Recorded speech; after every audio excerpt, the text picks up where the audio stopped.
This is Welsh ASMR 82.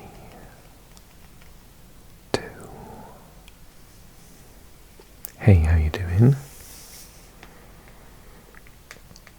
I was tidying up my office recently, and I happened upon this Philips 2023 Big Road Atlas of Europe in a large size type.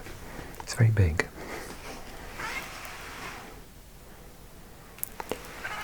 And I remembered that I haven't used it in my videos for some time, but I like it. I really like the clarity because it's such a large atlas.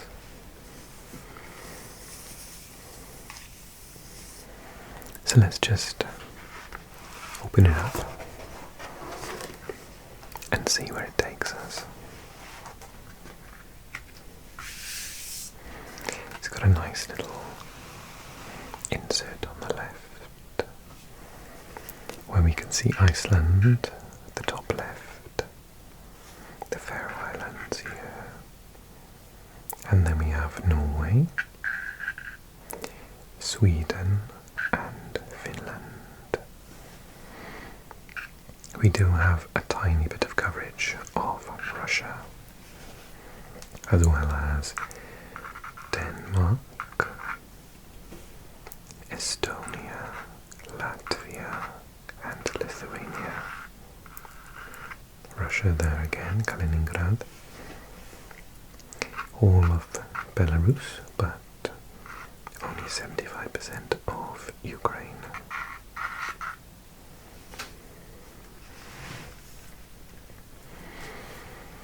We do even get a tiny bit, well, more than a tiny bit, a bit of Turkey. We got Greece, Cyprus, Malta,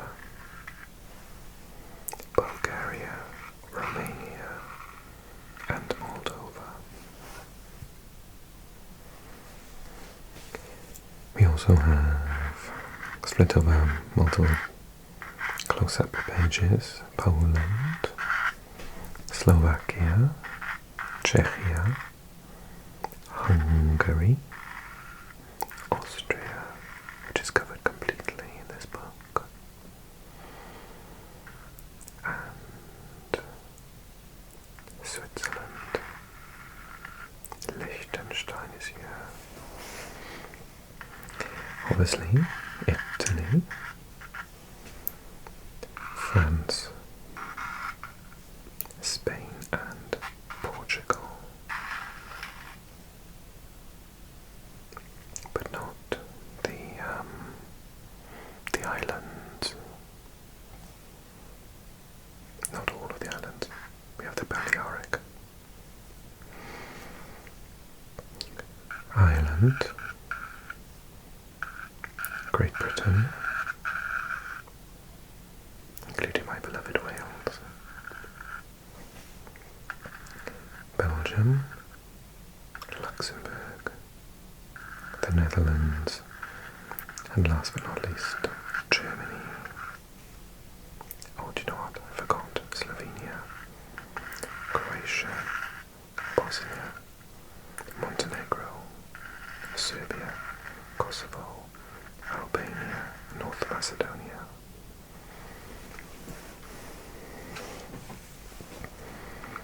Monaco as well, if we're including, and Andorra, and of course within Rome you'd have the Vatican City and San Marino's there.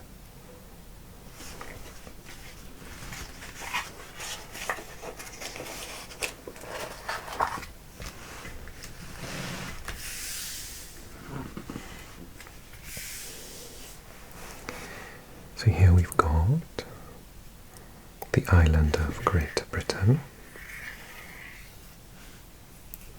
plus to the north the islands around Scotland, the Outer Hebrides, the Orkney Islands and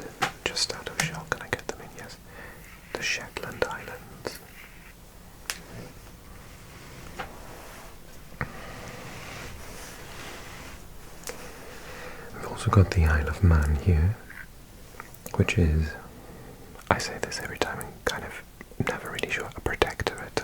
It's not part of the UK. We have Northern Ireland here, and the whole of the island of Ireland here. This is rendered as Ireland, of course it's the Republic of Ireland. Wonderful country, very beautiful. The capital is Dublin.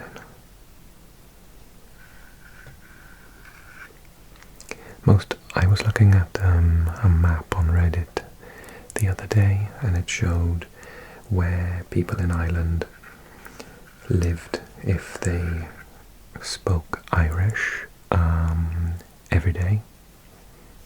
And they were mostly around here and here, which I believe this is called a Gaeltacht. I went to Galway. I learned a little bit of Irish, but I never got to use it, unfortunately. Whereas in Wales, we do have a similar thing where the west is where it's mostly spoken, but you will hear Welsh spoken throughout Wales, but especially if you're anywhere around Carmarthen in the south and Llanelli. And then in the north, this whole area here, especially Carnarvon. I think Carnarvon has something like 85% of its population using Welsh every day. I have a friend from that island of Anglesey who speaks Welsh. And since we're talking about Celtic languages, we have the majority of Irish Gaelic speakers, I think, around this area. The Isle of Islay, that's maybe around here. I can't remember exactly, but it's on this area of Scotland, and it's on islands mostly. Maybe someone chirp up in the comments and let me know. There are 6 Celtic languages in total. You've got Irish Gaelic and Scots Gaelic, or otherwise known as Gaelic, Gaeilge and Gaelic, and the Isle of Man is related to them. It did die out, but has been revived. Similarly, we have Welsh, which is on the next branch, so they are the same branch. I believe it's like Goidelic maybe, and then Brythonic, Welsh, and Cornish. Cornish also died out like Manx, but has been revived. I've said before, but I stumbled across a video of someone just chatting to camera on YouTube in Cornish. And as a Welsh speaker, I understood about 60 to 70% of it. It was really strange. It was like Welsh with a heavy Cornish accent. And just out of shot, down here in Brittany, is the 6th language, Breton. So the story goes that when the Anglo-Saxons and Jutes invaded from the Netherlands, Denmark and Germany to come to the east coast of the island of Great Britain, all the Celtic tribes fled to the west, to Wales, to Cornwall, and then some of them crossed over and went to Brittany. Brittany, I can only understand a bit. It sounds like someone speaking Welsh with a very heavy French accent. I'd love to learn it one day though. Grammatically it's almost identical to Welsh. And here we are in France. We can see obviously the capital of Paris here, Le Havre on the port there. We can also see I have some friends in Lyon. I want to visit. It's supposedly absolutely beautiful. I checked it out on Google Earth and it looks amazing. And then just over here we can see Switzerland.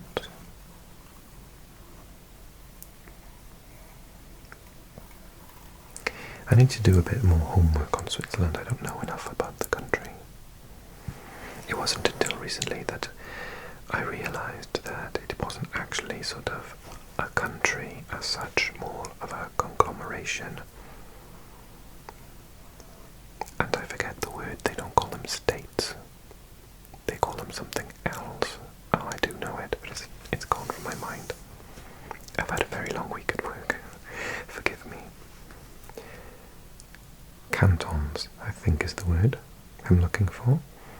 And so I think Zurich maybe has the sort of parliament, but it's not the capital. I think lots of places have their own sort of capital in the cantons. And they all joined at different points. Here we can see Lausanne in the French-speaking region, Basel, and Zurich in the German-speaking region. And there's even Lugano down here in the Italian-speaking region. A fourth language is spoken in Switzerland, Romansh, which is related distantly to Latin. I've seen it, and despite speaking Italian, French, Spanish, Portuguese, and a bit of Romanian, and understanding Catalan pretty well, I didn't understand very much at all. It's very different, even though it's a Latin language.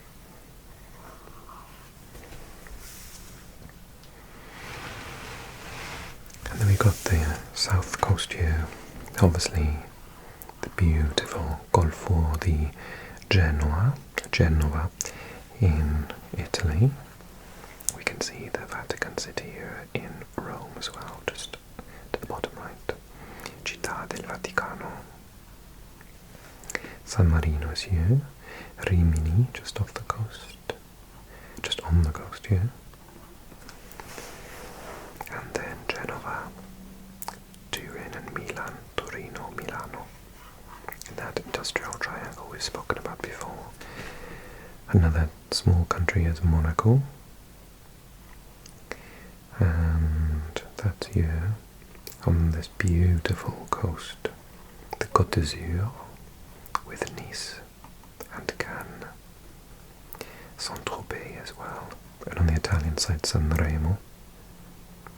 Monte Carlo in Monaco, of course, and the very beautiful fortified city of Marseille with all that history it's got.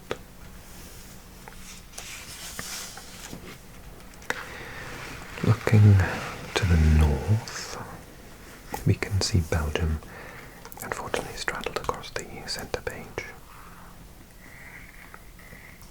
On the coast side, we can see Ostende, just above Dunkirk and Calais in France, and Zeebrugge.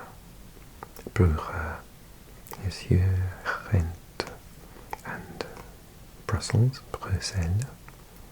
Antwerpen is here, Maastricht, Charleroi. So the French part is the southern part, and the Flemish or Dutch variant is in the north. I was asking my Dutch friend what the difference was, and I've also checked some books to see what it's like, and I managed to find a Flemish program on Netflix to watch, and there's a bit more French used, and the accent isn't quite the same as the Dutch. And in a book I read that they swear a lot less than the Dutch, where swearing is like, to be honest, I used to live in Spain, so swearing is like bread and butter in Spain. I get the feeling that it's very similar in the Netherlands, but less so in Belgium. And in the French speaking part, I had a friend in university who grew up in Brussels, and she used to use those different number systems that they have in Belgium for numbers like 60 and 70, or is it, no, 70 and 90. So in French, in standard French of France, you say 70, 60, 10 for 70, but I think it's something like Soton, no, I can't remember what it is. It's a bit more like Italian. And then 90 is 90, which is much closer to Italian. But in France you say 90, which means 4 20s and a 10. They have this vigesimal system, harkening back to their times when they had tribes of Celts. I think here, the Gauls, of course, that influenced their counting system. Here we can see Ireland up close. This is Galway, where I said I went, and then down here is the Gaeltacht. So this is a very high population of Irish-speaking people down there. I also went to Athenry. Hello, if you're from Athenry. I popped in, had a coffee and a cake in Athenry. We were driving. We drove up from Cork. I think I drove this way, and we stopped in Limerick for lunch, and then we went up to Galway and popped into Athenry on the way and stayed in Galway.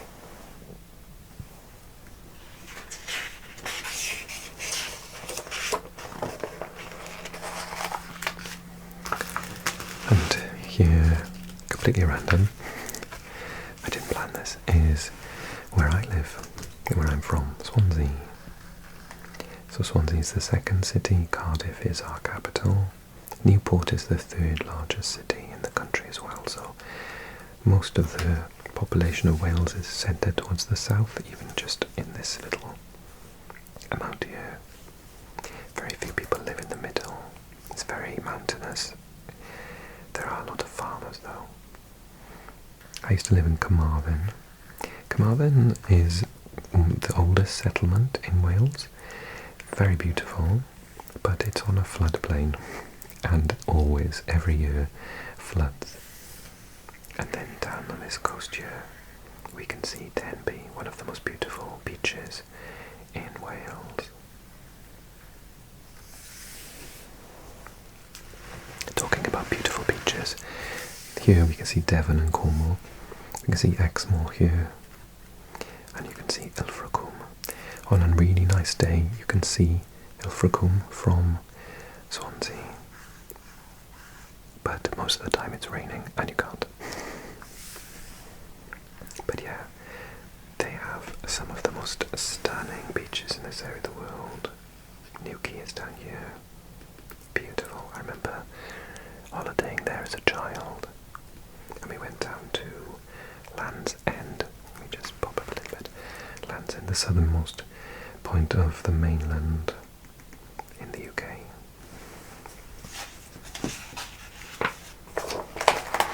I think John O'Groats is the northernmost in Scotland.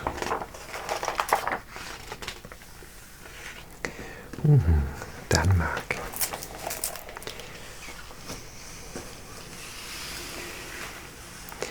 So this is Jutland, often completely butchered and called Jutland in English.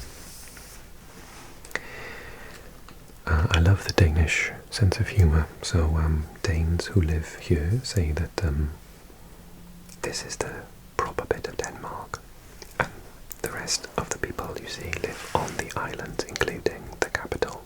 So there's a little bit of a sort of mainland versus island culture in the Danish sort of sense of humour and thought process. We can see the border here with Germany. I've heard that lots of people here speak German practically as their first language, and I've heard people who speak German on this side. I have a friend who's from near Hamburg, and I would say that the Hamburg regional accent reminds me a lot of features found in Danish. Like they don't don't say Guten Morgen. They say things like morgen, which sounds a lot like Guten Morgen in Danish. Sort of swallow the G sound. And the major urban areas on the main land here are Aarhus, I think, Aarhus and Alboa, which is just there. You can see there's a lot of water.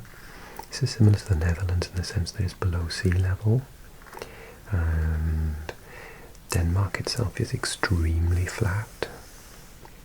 Brilliant if you want to ride your bike, very conducive to cyclists, and very beautiful as well, with all of the water running through in the canals, but no hills. Practically the highest point is not a mountain but a hill. Quite fascinating, really. Coming from a very, very mountainous country, I can't quite imagine that. And we're just going to pop over the border to Germany. This whole northern coast is stunning in the summer. You wouldn't think that Germany had, stunning beaches. It's not one of the things you think of when you think of Germany, a beach holiday, but you could. We have Rostock here, and Kiel over here, and we can just see, peeping into view, Hamburg, which I spoke about before, and Berlin, the capital. And then you've got your border here with Poland, and just on the border here, Szczecin is located.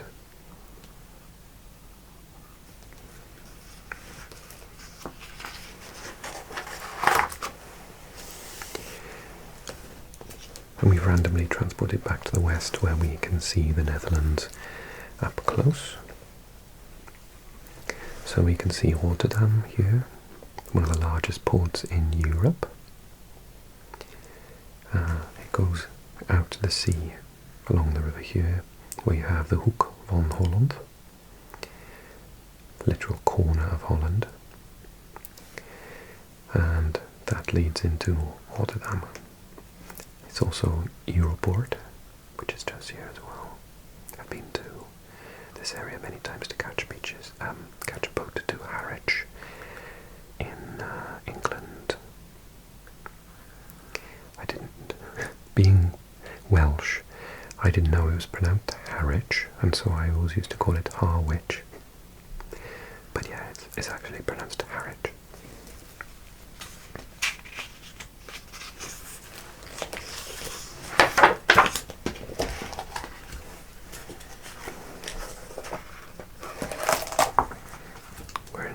Here, and we can see Bordeaux and the beautiful Côte des Landes and the Côte d'Argent, the Silver Coast. There's the Bay of Biscay, or the Golfe de Gascogne. Very horrible waters actually to cross. Very rough sea indeed.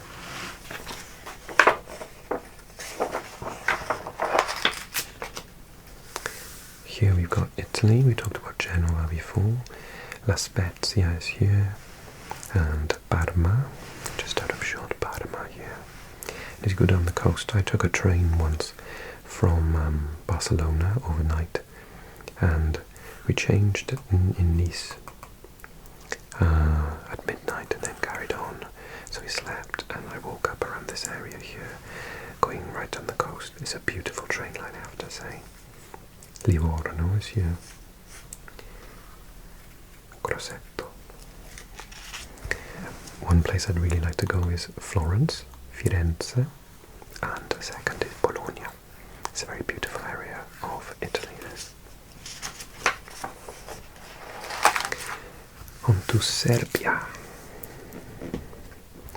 So we have Belgrade here, which is on the confluence, I think that's the word, of two rivers joined together, the Danube, the Dunav. And which one is this? This is the Sava. The say Sava. Well, I can't read in the slide. I think it's the Sava. And they both come into each other, and Belgrade was built around that point. As I pointed out on these videos in the past, many capital cities are built around water, either being on the coast or being on major rivers. Think about how many major urban settlements are along the Danube alone. Talking about Budapest, for example. So yeah, Belgrade is no different. And then if you go a little bit westwards, we can see Bosnia and Herzegovina, and Sarajevo is here. I did read somewhere that Bosnia has the only rainforest in Europe. And actually, just to the south we can see Crna Gora, Montenegro, literally mountain black. Montenegro in Latin means black mountain, and Montenegro has the most rain, so I'm guessing that maybe the rainforest is around the border area, because Montenegro has the most rain of any European country.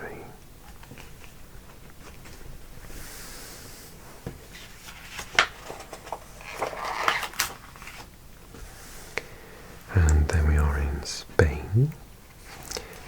We're in the northeast of Spain, so we can see Zaragoza is here, Lleida. As we move into Catalonia, we can see Andorra to the north, that tiny country. Basically a massive ski resort with the capital Andorra la Vella. And Perpignan is on the French side, just up there. And then we have over the Pyrenees, Pirineos Orientales. We can see on this coastline Barcelona.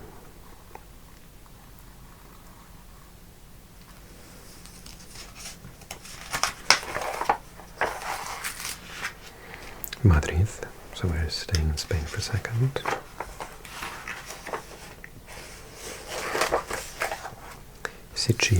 Sicily, where we can see Catania on the west coast, just up from the beautiful Siracusa, and then Messina and Palermo.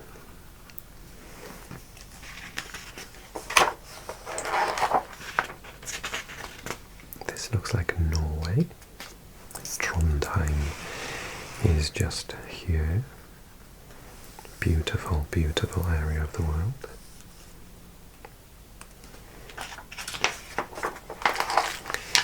And changing from north to south, then we've got Greece. We can see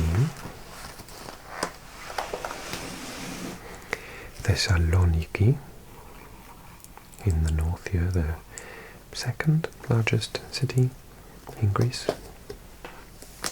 I always used to pronounce it Thessaloniki, but that's not correct. I think it's Thessaloniki.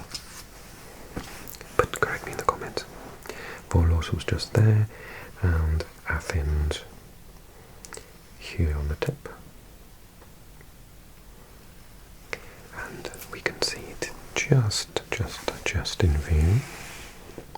The largest island of Greece, which is Crete. Heraklion is here. Heraklion. Crete. This is the Critico Pelagos, the Sea of Crete.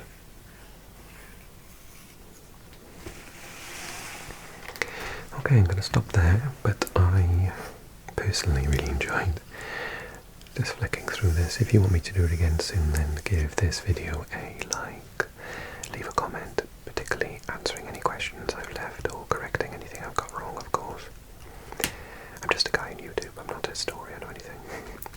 And do click on subscribe if you're new to the channel. Join me on Patreon, of course. Big hello to all those patrons who joined me last month. Wow, what a busy month.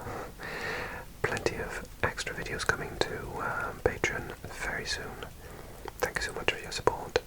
And if you're not sleeping, just watch this video next that I'm showing on the screen now. And I'll see you again soon.